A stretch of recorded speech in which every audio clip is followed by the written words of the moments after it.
Bonjour mes frères et sœurs de l'église de Warren. Pour ceux qui ne sont pas de l'église, je me présente, je m'appelle Jean Tolende, je suis ancien à l'église de Warren en Belgique. Voilà. Aujourd'hui, on va parler d'un sujet qui est très important. Le sujet, c'est, la parole nous dit, nous sommes la lumière du monde. Et quand nous lisons dans la parole, on verra que c'est Jésus lui-même qui nous enseigne ça. Jésus monta sur la montagne accompagné de ses disciples. Et là, il va enseigner à la foule. Il va parler de beaucoup de choses. Entre autres, il va parler de ceci. Quand nous lisons dans Matthieu 5, le verset 14, je lis. Vous êtes la lumière du monde. Une ville au sommet d'une colline n'échappe pas au regard. Il en est de même d'une lampe. Si on l'allume, ce n'est pas pour la mettre sous une mesure à grains. Au contraire, on la fixe sur un pied de lampe pour qu'elle éclaire tous ceux qui sont dans la maison. C'est ainsi que votre lumière doit briller devant tous les hommes pour qu'ils voient le bien que vous faites et qu'il en attribue la gloire à votre Père céleste.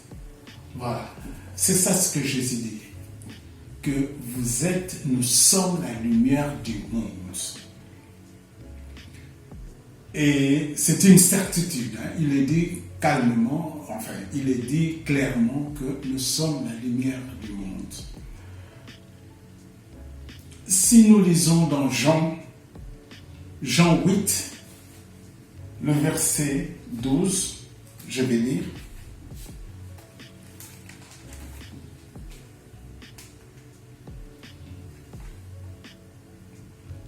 Jésus dit lui-même ceci. Jésus parla de nouveau en public. Je suis la lumière du monde, dit-il. Celui qui me suit ne marchera pas dans les ténèbres. Il aura la lumière de la vie. Ah, voilà. On voit ici le décor est planté. Donc, c'est-à-dire que nous sommes la lumière du monde. Est-ce que c'est le sujet d'aujourd'hui, est-ce que c'est un slogan qu'on dit comme ça, ah, je suis chrétien, je suis la lumière du monde, ou pratiquement, je peux dire clairement que je suis la lumière du monde. Pratiquement. Et on va voir que ce n'est pas facile dans ce monde où le diable a tellement pris beaucoup de place, ce n'est pas facile en tant que chrétien de se dire je suis la lumière du monde. Mais il y a un moyen, la Bible nous montre comment y arriver et nous allons lire dans Romains 12. Nous allons lire dans Romains 12 le premier et le deuxième verset. La parole nous dit ceci. Je vous invite donc, frères, à cause de cette immense bonté de Dieu, à lui offrir votre corps comme un sacrifice vivant, saint et qui plaise à Dieu. Ça sera là de votre part un culte spirituel. Ne vous laissez pas modeler par le monde actuel. Mais laissez-vous transformer par le renouvellement de votre pensée pour pouvoir discerner la volonté de Dieu, ce qui est bon, ce qui lui plaît et ce qui est parfait. Donc voilà, la Bible nous dit ici, ne vous conformez pas à la réalité du monde. Parce que ce n'est pas évident de se dire je suis la lumière du monde dans ce monde où le diable prend beaucoup de place. Mais cherchez plutôt la volonté de Dieu. Essayez de faire la volonté de Dieu pour plaire à Dieu. Pour faire des choses qui plaisent à Dieu. Et comment y arriver? Quand notre pensée soit transformée. Notre pensée soit vraiment transformée. C'est l'Esprit de Dieu qui transforme notre pensée. En cherchant d'abord la volonté de Dieu. Je veux faire des choses, c'est vrai, en me répétant, je veux faire des choses pour plaire à Dieu. Et pour être vraiment cette lumière qui éclaire. Mais parce que c'est quoi la lumière du monde? C'est faire des choses que le monde ne fait pas. Ne pas suivre bêtement le monde. C'est pour ça que Jésus dit dans la parole, je suis le chemin, je suis la vérité et je suis la vie. Le chemin, c'est suivre Jésus. Et il dit lui-même, je suis la lumière du monde.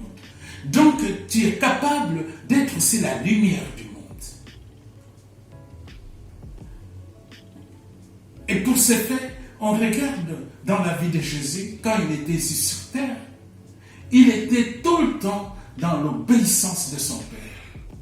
Il était tout le temps dans la prière, en relation avec son Père, et il enseignait. Et pour être vraiment cette lumière du monde, c'est-à-dire chercher qu'est-ce que Dieu veut de moi. Qu'est-ce que Dieu, dans tout ce qui sort de ma bouche, que ce soit les choses qui plaisent à Dieu. On va prendre un exemple. C'est dans Matthieu 22, au verset 36. On pose la question à Jésus.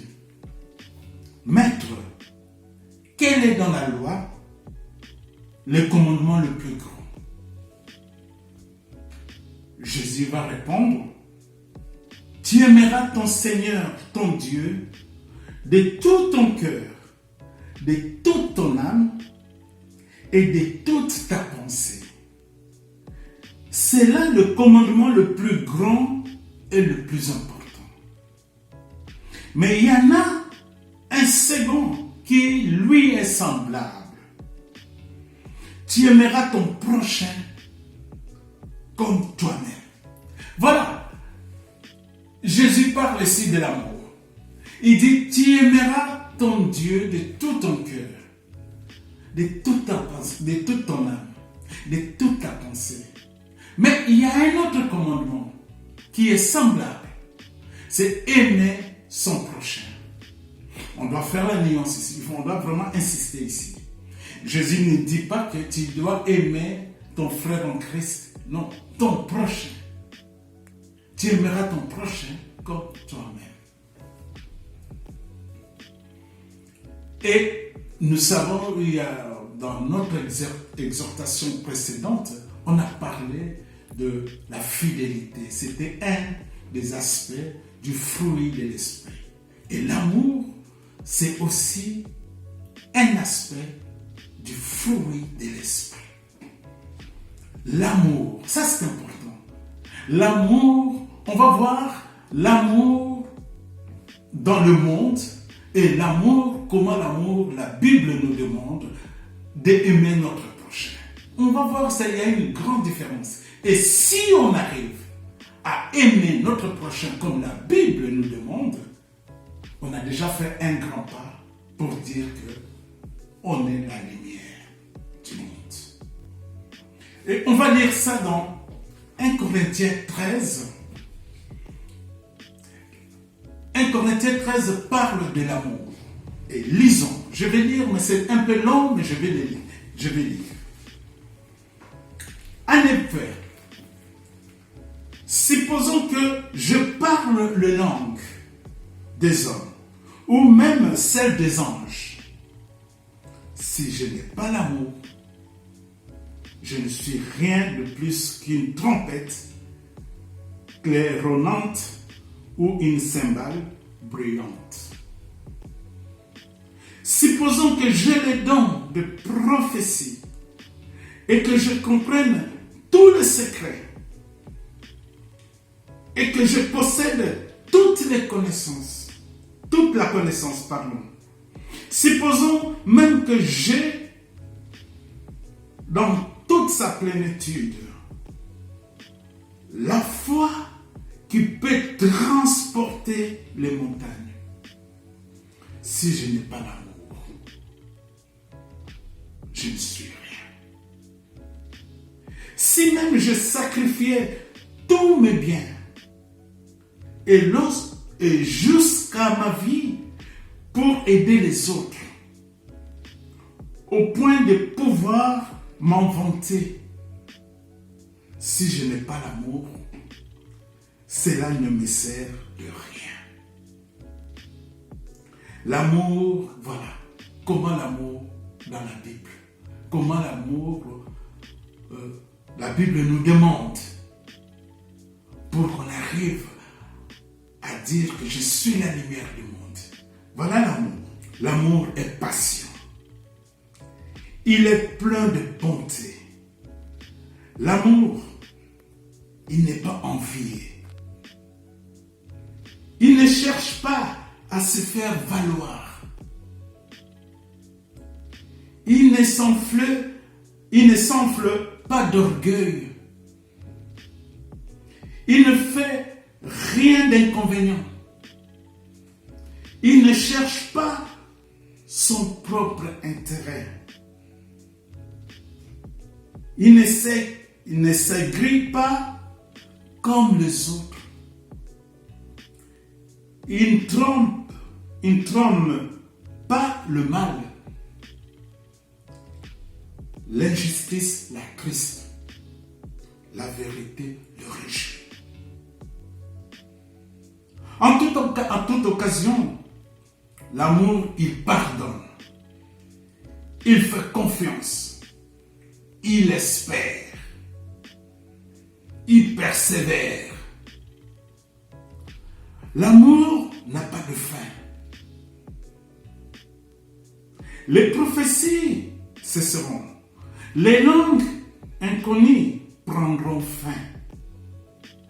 La connaissance particulière cessera. Ainsi de suite. Et voyons même au verset 13. En résumé, ça dit ceci. En somme, 3 choses demeurent. La foi, l'espérance et l'amour. Mais la plus grande d'entre elles, c'est l'amour. Voilà l'amour, comment la Bible nous dit. C'est ça. C'est comme ça que Jésus attend de nous. Tu peux dire que j'aime mon Dieu de tout mon cœur. Je vais travailler pour le Seigneur. Je vais tout faire pour que les gens connaissent qui est Dieu. Mais si tu n'aimes pas ton prochain, si tu n'aimes pas ton prochain, ça ne sert à rien. Et c'est ça le message de notre pasteur la semaine passée, quand il parlait même de serviteurs. Nous sommes des serviteurs. Mais le vrai serviteur, c'est celui qui aime son prochain, qui a cet amour. Et c'est en ce moment-là, mon frère, tu verras que ce que la Bible te demande, pas te demande, la Bible confirme que tu es la lumière du monde. Cet exemple qu'on a donné, juste un des aspects du fruit de l'esprit, c'est l'amour. Mais si tu arrives à le faire, à pratiquer dans ta vie de tous les jours, tu as déjà fait un grand pas. Tu as déjà fait un grand pas. Mais je te préviens, que ce chemin, ça sera dur, ça sera difficile. Parce que quand tu vas fonctionner comme ça, dans le monde tellement, la Bible nous dit, si nous lisons dans Matthieu 7, au verset 14, la manière que le monde présente la vie, ou présente comme un chemin, le monde dit que ce chemin, c'est un chemin large, c'est un chemin facile, c'est un chemin où tout le monde court. Et ça, je dis souvent aux chrétiens de Warren.